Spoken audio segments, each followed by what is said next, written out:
Good evening, everybody. I did not press the record button. You haven't missed anything. We part with lesson 5, the meeting part 1. Welcome to this call, and thank you, Elmar Stein, for telling me to record. And you see, that's how the body works. You cover my back, and now I don't have to go record this afterwards. But tonight we talk the meeting, and we talk the meeting part 1. And that's the important part. So tonight we're going to discuss, help and show you how to start the home fellowship meeting. What are the elements of a home fellowship meeting? Now, if we want to start talking about the home fellowship meeting, and we say, but we built the different elements. We have the 4 workshops to here. Tonight is level 5, and the meeting. So what does it tell you? It tells you that we're now actually at the place where we're going to have this meeting. The people are invited to this place. And remember all the elements, the little pieces of meat inside. Where are you going to find the people? How are we going to do it? That will come. But tonight, we give you part of the recipe of how to manage, how to run, how to facilitate, the word that I should use, how to facilitate this meeting. And sorry, Barbara, I only now see that you already said record before, Elma, on the chat box. My apology. I'm not that good with the chat box as Dr. Frost, I must say. I get focused on the task at hand, and then I don't look at the chat box. So thank you very much, Barbara. So ensure that the venue is ready. And thank you, Valerie, for allowing the people in while I can concentrate on the topic. So the host or the facilitator. Remember, some home fellowships will have a host who's the person who have the place where we can facilitate the home fellowship. But some facilitators will be the host as well. So in some cases, the host and the facilitator is one person, but in some cases, the host and the facilitator are 2 different people in the bigger scheme of things. And the first part that we need to discuss tonight is the host facilitator. So before the meeting, whether you're the host or whether you're the facilitator and host, the facilitator and the host, before the start of the starting time of the meeting, ensure that the venue is ready before the starting time. It's imperative that when the people arrive, you at least not the last one walking in. You should have been there a minute or 2 earlier. I'm not saying spend half an hour there and do a lot of preparation and stuff. Just be there before the people. Talk to the people and tell them to be there at 10:02. Find a time. And we've learned over the years with many different people in home fellowship with different personality types. Some people are always late. So we ask them, your time for this home fellowship is 7:22 if we start at 7. Your time is 7:22. The moment that they arrive 19 minutes to 7, I gently discuss with them the fact that they actually have been late. Because I know if I don't get them to be there early and give them some time to be late without having to fight with them, they will never make the home fellowship. They will always enter after everyone's already there, after we prayed, and then it's a whole caboodle to get them into the meeting and make them feel comfortable, and it's just demakar. So the key is to get the people to be there a few minutes. Let's say 5 minutes is a good time. 5 minutes before home fellowship. But then again, you always find that one that rocks up an hour early. Yes, you heard me right. There's always someone that wants to be first. And they will start getting 7:22 if you start at 7. Then there will be 6:30. Then there will be 6:20 because they want to be first. They just have to be first. They have to be there. And then I have to lovingly ask them to, you know what, we start at 7. The best time for you to arrive is 7:10 with everyone else. Then I am at the gate. I am attending to the security. I am assisting everyone in. So can I ask you to forego a little bit of your personality and come sit at the gate, but don't press the button. Just wait for 10:02. Ladies and gentlemen, can you hear that we're busy with people? We talk to people.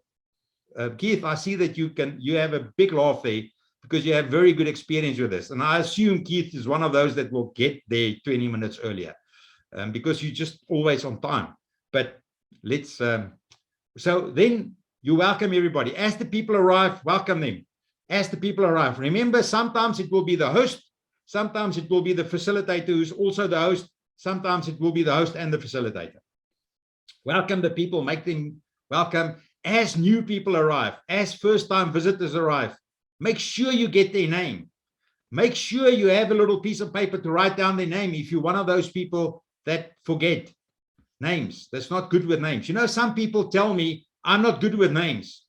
Then I say, touche, you will never be good with names.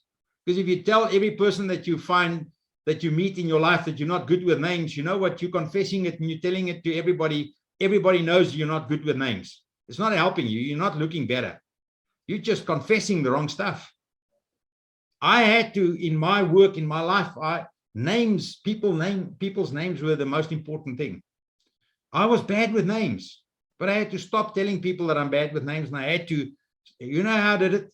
I recorded the names. Initially, I recorded the names. And today still, if your name's on my phone and I've met your spouse name will be next to your name. So next time I talk to you, I will use the correct spouse's name and not a foreign name. Because I have to do the stuff that's important for me. If we want to have a successful home fellowship, we have to accommodate the people at their level that they're comfortable coming into the door. Why? Because that's part of what we should do as fellow believers. So introduce visitors to others. Once there's a visitor that enter, just make sure that you use their name. Say their name. Say their name 2, 3, 4 times. I immediately connect the person's name to something. So next time I see them, I immediately, next time when I see them, I immediately use their name. I will greet them. When they say their name, I will say something back to them and use their name immediately. I use their name. I immediately click it to something. So next time I know them, I know that reference, and I click it to something, and we know there's amazing stories, good laughter in that field. But yes, cool. So make everybody feel at home. It's imperative for the host, the facilitator, or the combination of the two to make the people comfortable. If you're privileged to have a spouse or a partner, make sure that they're part of saying hello. If you're the facilitator and it's at your house, your spouse is there, make sure that your spouse is part of it. You cannot be the facilitator in the house with your spouse not being part of this, because someone must do this, someone must do that. Find people in the home fellowship that will help you to accommodate everything. And we will now look at all of those things that we need to attend to. Things that are critical when people enter through your gate. Things that are critical. Logistical stuff that we should share with everyone. So if you're the facilitator at someone else's house, they're the host, you should also know this information before the time. You should discuss this. It should be on your short list. Make yourself a little list. This should be on there. The bathrooms. Number one thing, every person should know where the bathroom is. Every person should know where the bathroom is. There's nothing worse than not knowing where the bathroom is. Every person should know where's the safe space for kids.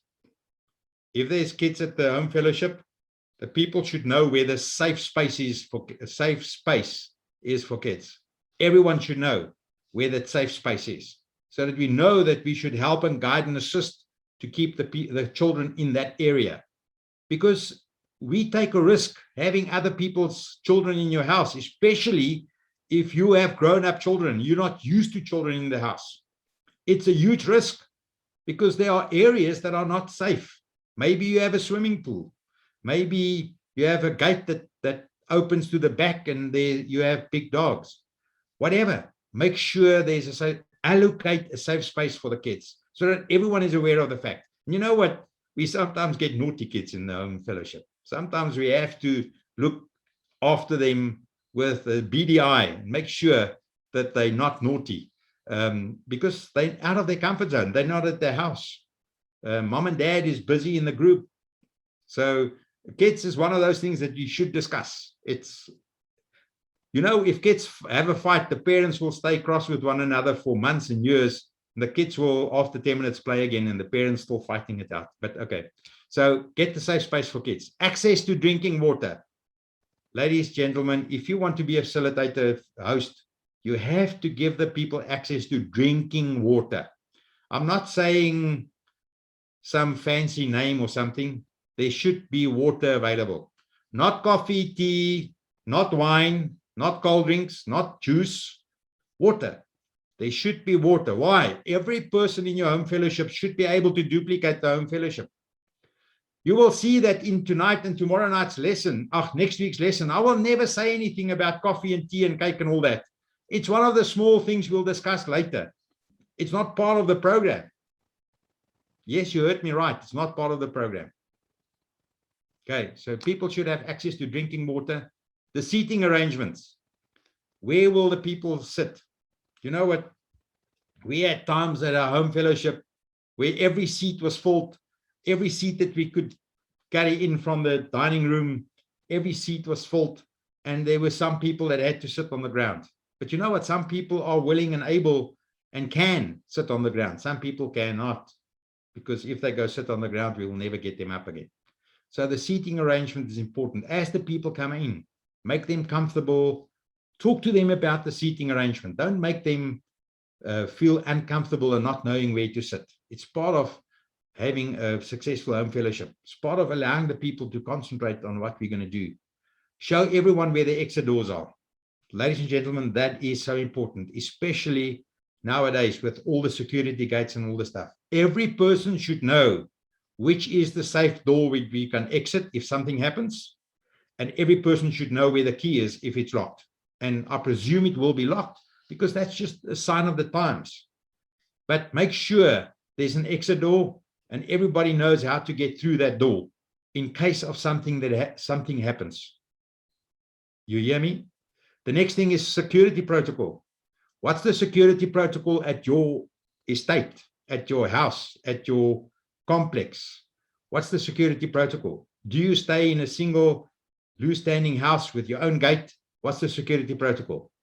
How do we get through the gates? Because it is, again, one of those things that we need to discuss.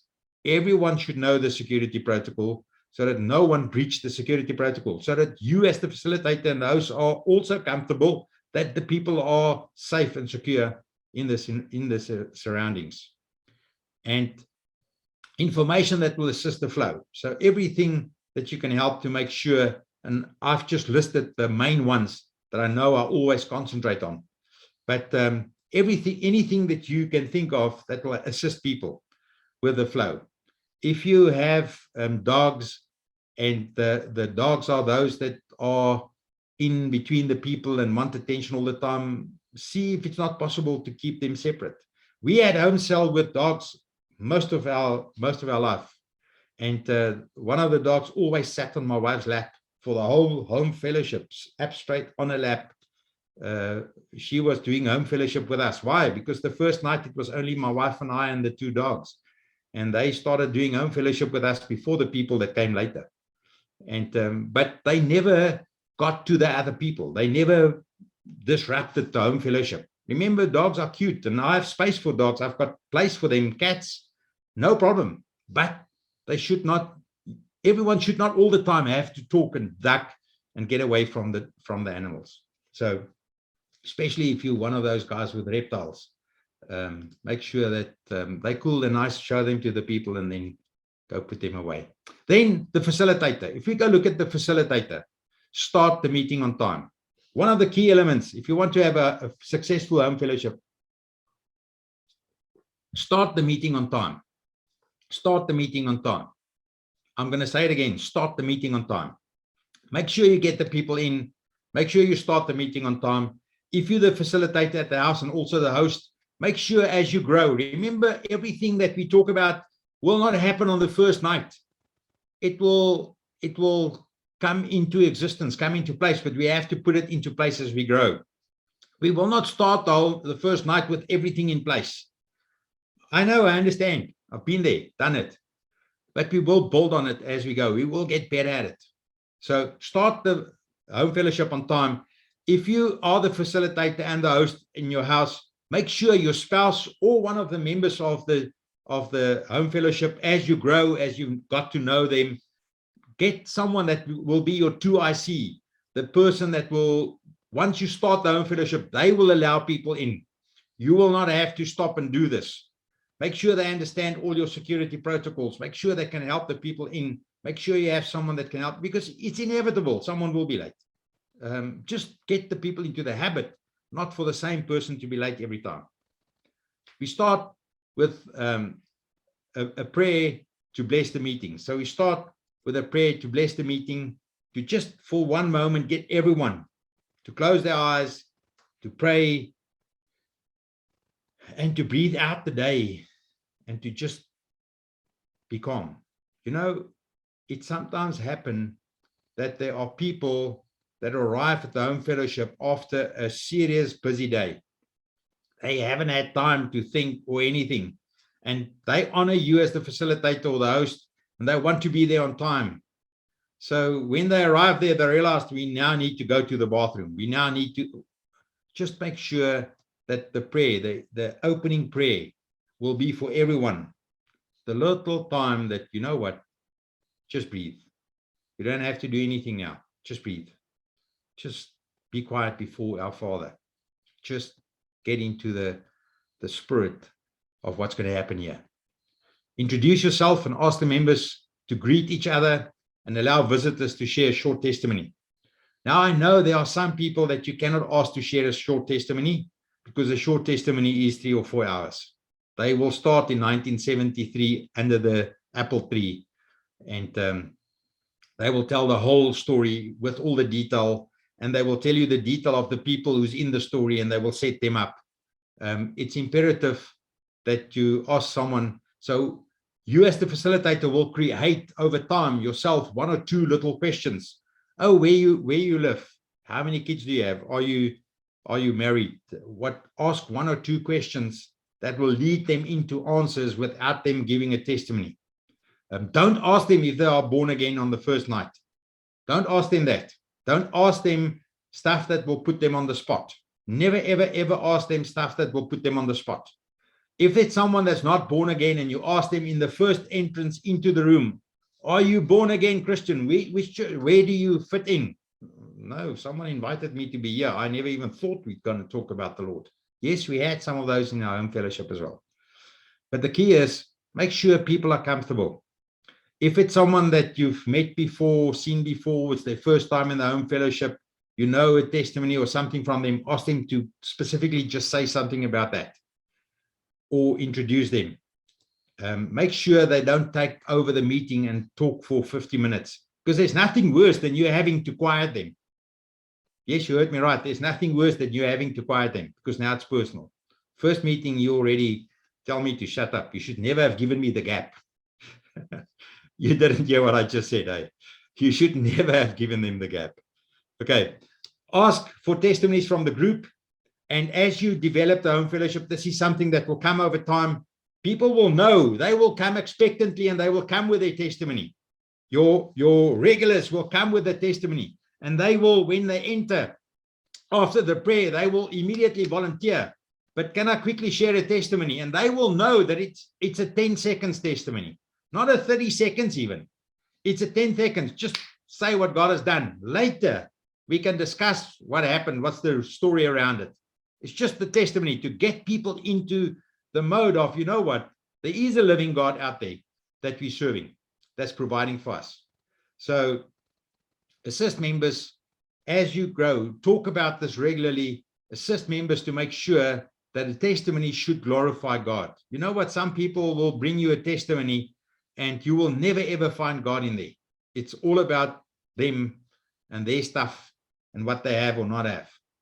And a testimony should always bring glory to God. That's what a testimony is. Otherwise, it's not a testimony. Again, we continue with the facilitator, and you should listen a bit faster. I see you listen very slow tonight. We're running out of time. The facilitator should then go and lead worship. No, don't worry. You don't have to go start play a guitar or sing. If I sing in home fellowship, everyone will run away.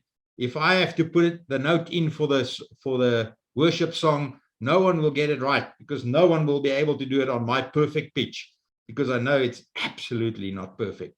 No one will be able to sing on it, because I just cannot do that part. But I can start a CD. I can start a YouTube. I can start a playlist. And we will provide you with the songs that John and team are producing. And we will provide you with a list.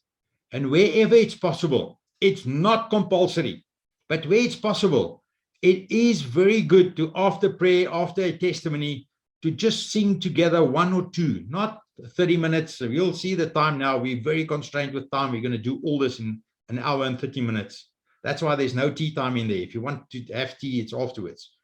But the key is, it's imperative to sing one or two worship songs. One of them, the first one, should be upbeat, should be something that everyone knows, should be something that everyone's comfortable with, that doesn't have that high pitch for some and that low one for some. It's just a general song that everyone can do. And then a song that getting into worship, entering into the gates of heaven, a song closer to God, a song that will bring you closer to God. And we will help you with these songs. And eventually, within the next little while, I cannot promise the exact date, but it will find their way onto the Dr. Arthur Frost Teachings YouTube channel. So if you have YouTube, you will be able to go and pick them there. And we will share them also to Spotify. So we will make sure that you will be able to do a playlist with them on Spotify. I love Spotify. I'm a subscriber to Spotify, so for me it's easy. But some of you have iCloud.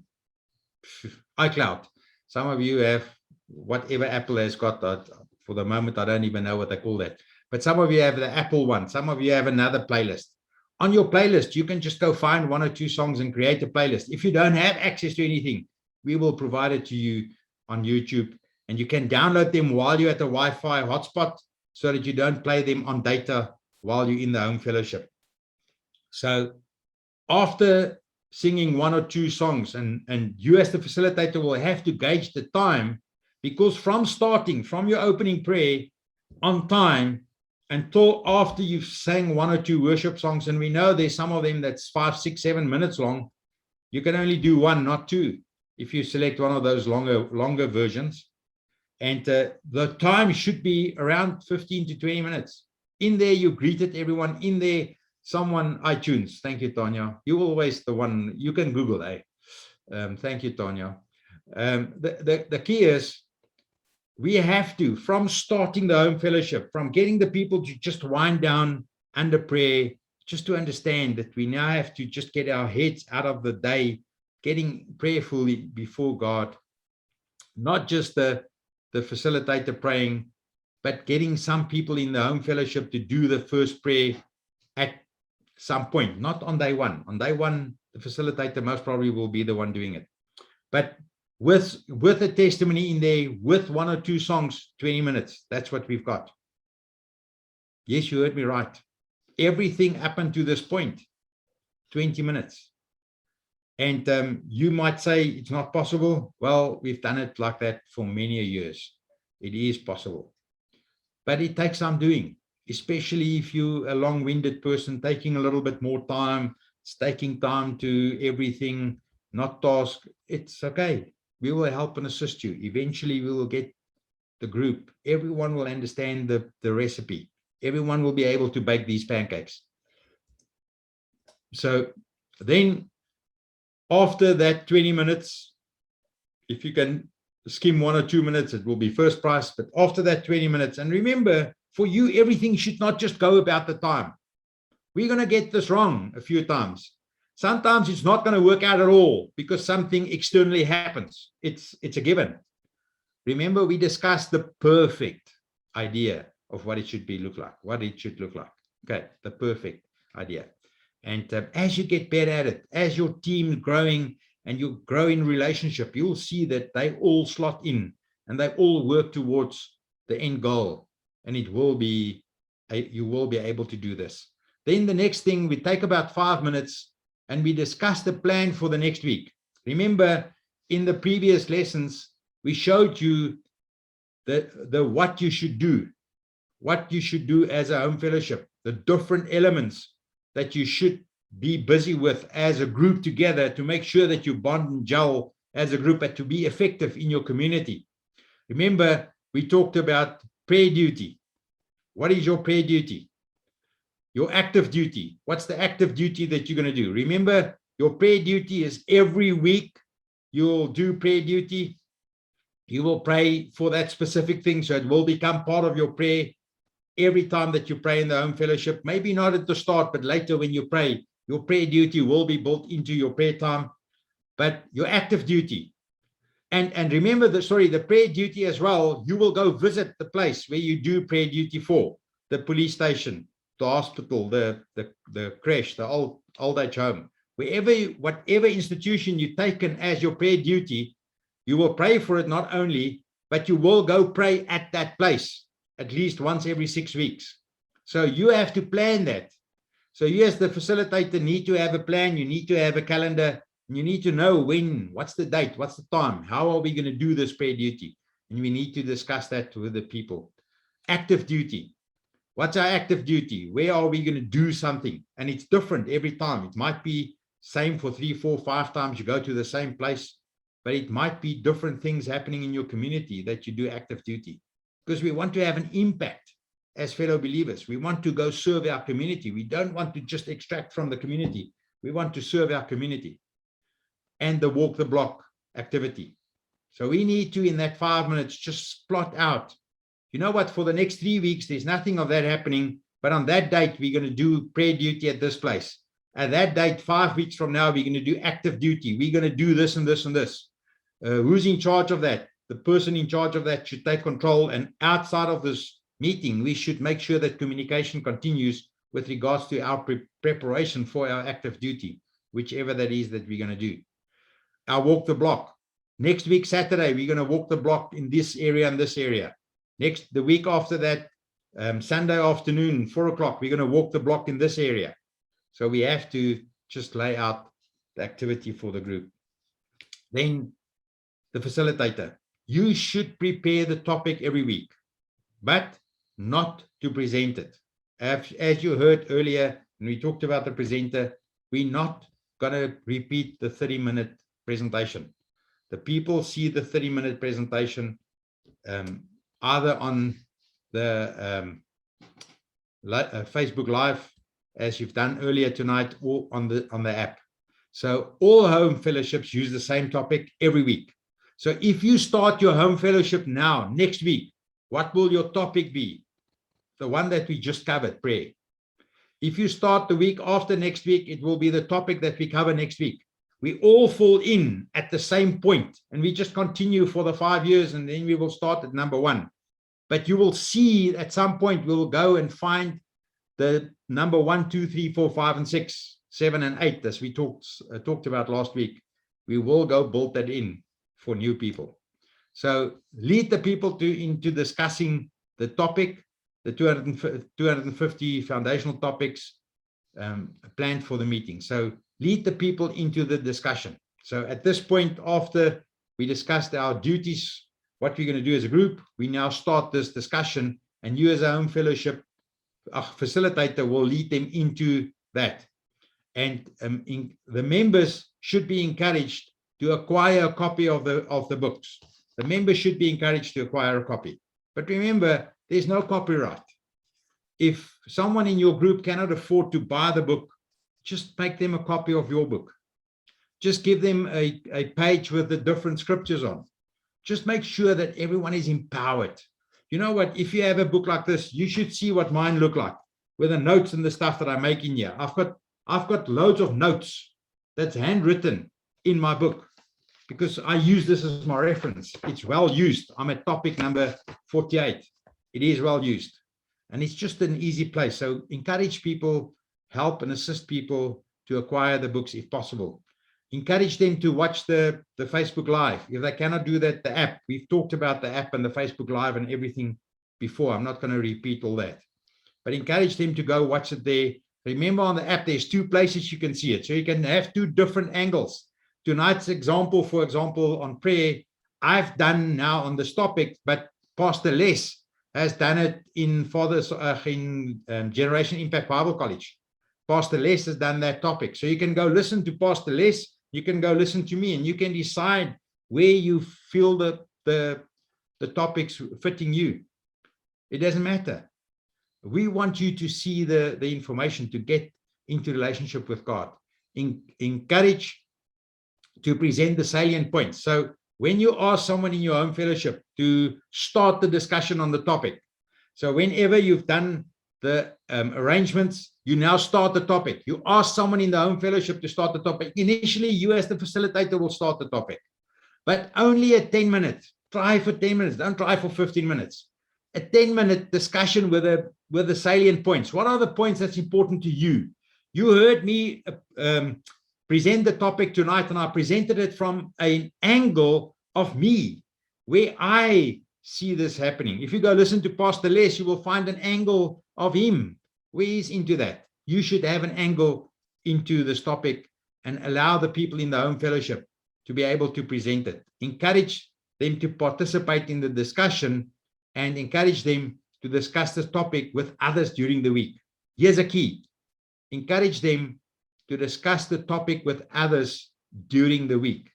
So apart from participating tonight, we help and assist them to go away from this meeting and to discuss this topic with other people, so that by next week they can have a testimony of where they discussed this topic with other people. That's what we have time for tonight. Ladies and gentlemen, next week we will continue about the lesson. I trust you can see this recipe for the time that we have in our home fellowship coming together. And next week I'll show you the amount of time that we've done so far. I don't want to continue now. I see that I'm over time. My apology for that. I see that I'm over time, and I don't want to rob you from some amazing time with your family, or maybe time in bed to catch up on your sleep. Ladies and gentlemen, it's a privilege serving you. Lord, we just thank you that we can, as a group of people on the school, as people listening to this broadcast, that we can, as people, facilitate others to understand your love, to understand your word, to enter into your gates with thanksgiving. We are thankful for that. Thank you, Holy Spirit, for the one that's assisting us. Thank you, Jesus, for your perfect plan for us. We ask that you will bless everyone in this week. In Jesus' name, amen. It was an absolute privilege serving you, having an amazing time, and I trust that you will go and start finding people that will be part of your home fellowship. Go and find the people that will make up your home fellowship. Have a good one. Bye-bye.